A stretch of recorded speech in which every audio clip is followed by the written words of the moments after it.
The MAGA folks immediately lost their minds. I don't know why, because President Trump was a proponent of this in his first term. He's the one who suggested making Juneteenth an actual holiday. But then when President Biden did it, we saw yesterday President Trump sending out a tweet saying, we got entirely too many unpaid holidays. So Roland had something to say about these people and their backlash to Juneteenth. Let's play the video of Roland.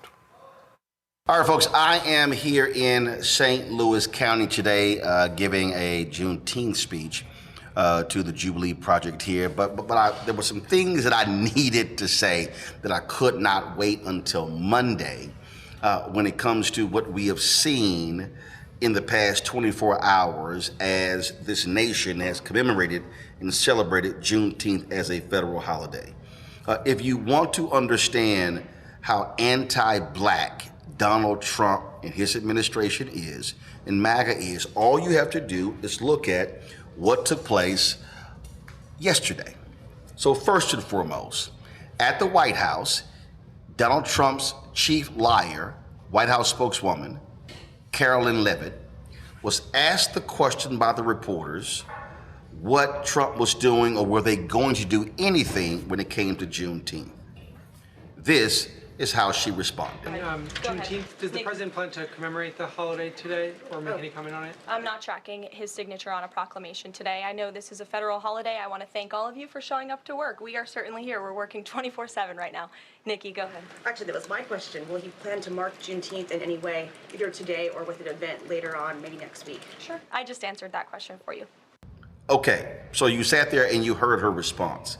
Later in the day, Donald Trump decides to release a statement on Truth Social. And this is exactly what he said. Pull the tweet up, or pull his Truth Social post up. Too many non-working holidays in America. It is costing our country billions of dollars to keep all of these businesses closed. The workers don't want it either. Soon we'll end up having a holiday for every once working day of the year. What the hell is that? It must change if we are going to make America great again. Don't you find it interesting that he decided to release that post on Juneteenth? So I wonder what day he's talking about. Now, why is he a fraud?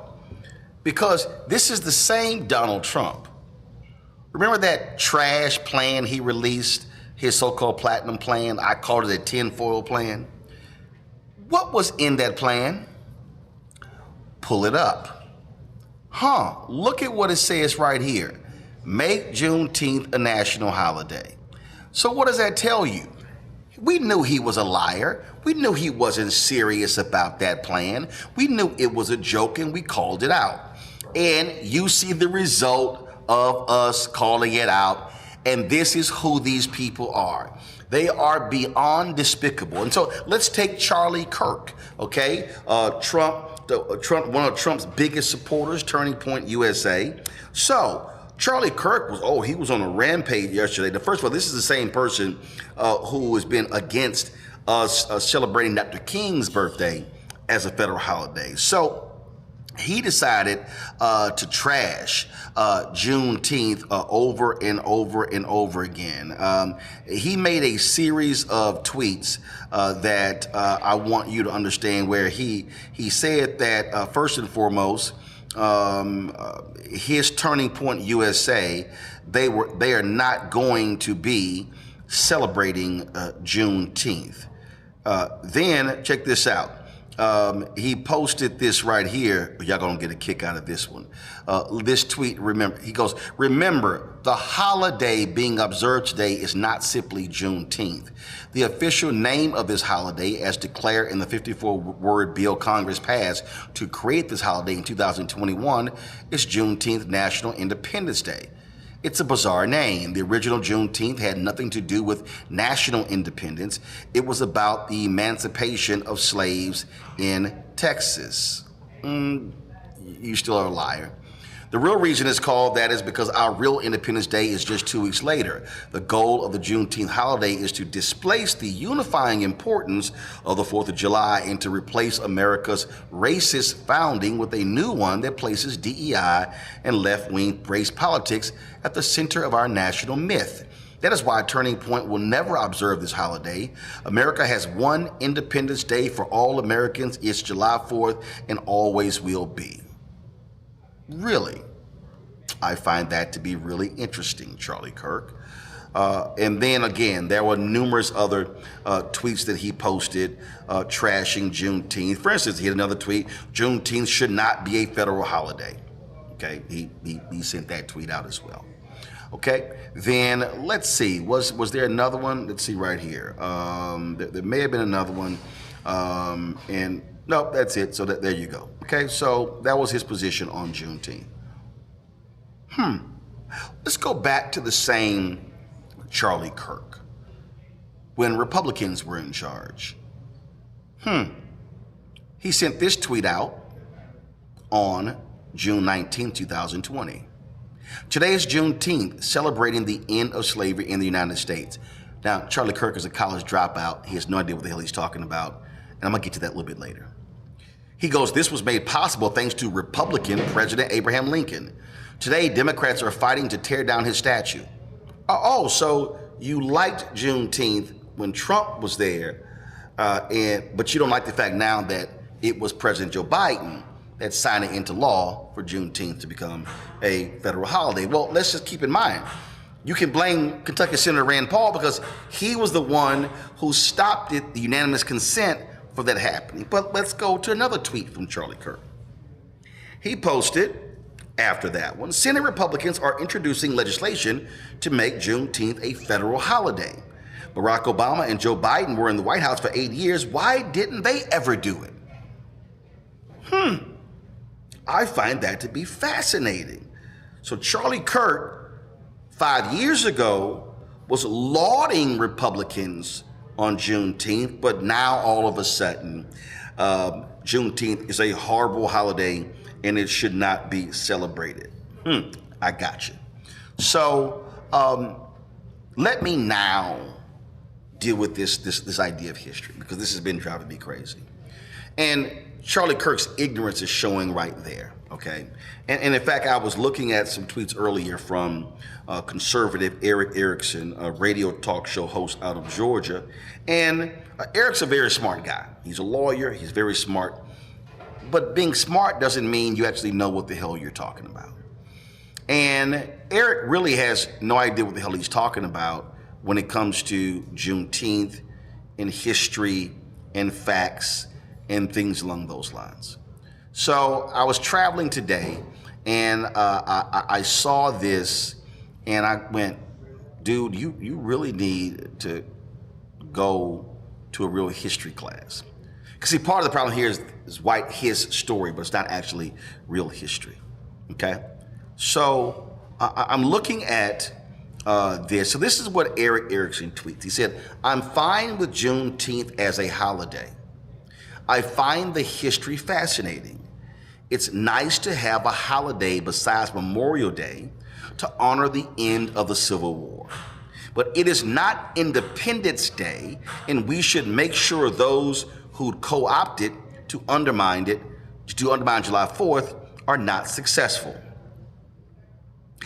Has Eric Erickson ever read Frederick Douglass's speech, What to the Slave is the 4th of July? Has Charlie Kirk ever read that? See, the reason I raise that question is because I don't think these people have any understanding of history. See, white Americans love to tout July 4th, not realizing that when America gained its independence, that didn't exist for people of African descent who were enslaved. It's no different when you talk about Texas independence, okay, when Texas seceded from Mexico. You might have seen my video ripping the History Channel apart for lying in their docuseries or omitting the fact that slavery was the root cause for Texas independence. And so Juneteenth, Independence Day, that is the Independence Day for black people or people of African descent, because that's when we became free. July 4th was not our holiday. Those are facts, whether they want to accept that or not. But let's also deal with some facts. First and foremost, Juneteenth did not free the slaves. Let me unpack that. President Abraham Lincoln on January 1st, 1863, assigns the Emancipation Proclamation, freeing the slaves in states that were rebelling against the Union. That's the Confederate States. People need to understand that the states that were still a part of the Union, slavery still existed. 4 border states. What were they? The state that I'm in right now, Missouri, Maryland, Kentucky, Delaware. Yes, even though after President Abraham Lincoln issued the Emancipation Proclamation, slavery continued in those areas. Now, let me go to the next one. They keep saying that when it came to the issue of, the Emancipation Proclamation ended the Civil War. No, it did not. The Emancipation Proclamation was signed January 1st, 1863. The Civil War did not end until April 9th, 1865. Y'all, that's 2 years later. What are folks talking about? Now, when people then say, well, okay, it ended slavery, it did not. When General Gordon Granger came to Texas, he actually issued General Order Number 3. Do you know what that actually said? He was enforcing the proclamation. It did not end slavery. It also was not representing the end of the Civil War. So again, Erickson is dead wrong. The Radical Republicans in January of 1865 introduced the 13th Amendment, what is called one of 3 Reconstruction Amendments. What then happened was they passed it, Congress passed it, but a constitutional amendment has to be ratified by 3/4 of the states. It went to the states. December 6th, 1865, it was fully ratified.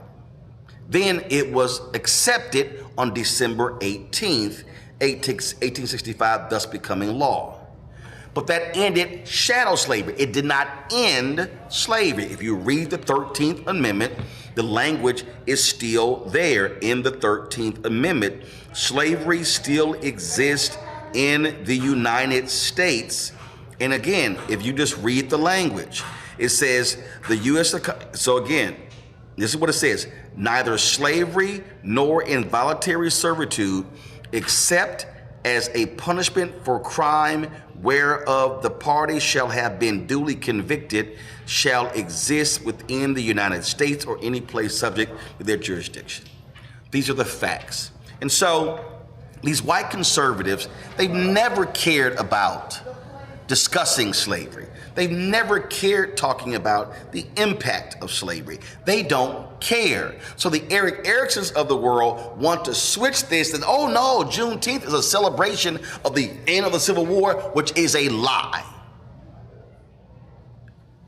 People of African descent in Texas, when they got word 2 years later, the white folks in Texas knew they were holding them captive. They knew what Lincoln had ordered, but they chose to ignore it. So black folks weren't just jumping up and down. No, they were angry and pissed off that they didn't know for 2 years earlier. So if we're gonna sit here and talk about Juneteenth, we're gonna get the facts right. We're gonna get the information right. And what we're not going to do is allow white conservatives and Donald Trump and MAGA to attack this holiday, to attack what took place, and act like what happened is wrong. And all of y'all can go to hell if you wanna get rid of Juneteenth, because guess what? It's a federal holiday and it ain't going anywhere. So I don't give a damn what you think, Donald Trump. Charlie Kirk, you can kiss my ass and go to hell as well, because we do not care. At the end of the day, for us, Juneteenth is our day. And if y'all want to understand the July 4th, wait until we air for you the reading of What to the Slave is the 4th of July. I had numerous people, activists and entertainers and others who read portions of that. And trust me, If you go read that speech or listen to Ossie Davis reciting that speech, you will realize how Frederick Douglass, a Republican, laid into America when it came to how people of African descent view the 4th of July, because when that day is celebrated, we were not included. Hello, I'm Isaac Hayes III, founder and CEO of Fanbase. Listen to what I'm about to tell you. The window to invest in Fanbase is closing. We've raised over $10.6 million of our $17 million goal. That means there's room for less than 6,370 people to invest in Fanbase for the average amount.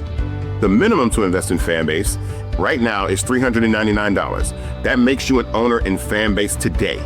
Go to startengine.com/fanbase to invest. Why? Because current social apps have taken advantage of users for far too long, with content suppression, shadow banning, harmful racist content, and no real tools for monetization and equity. Fanbase has over 1.4 million users and counting, allowing anyone to reach all their following and monetize their content from day one. Social media is the new TV, and whoever owns the apps that distribute that content have the opportunity to own potential billion-dollar companies. While big platforms with uncertain futures are failing to serve their users, Fanbase is stepping up to fill the gap. Don't wait until it's too late. Invest now, invest for yourself and your future. Go to startengine.com/fanbase and own the next generation of social media.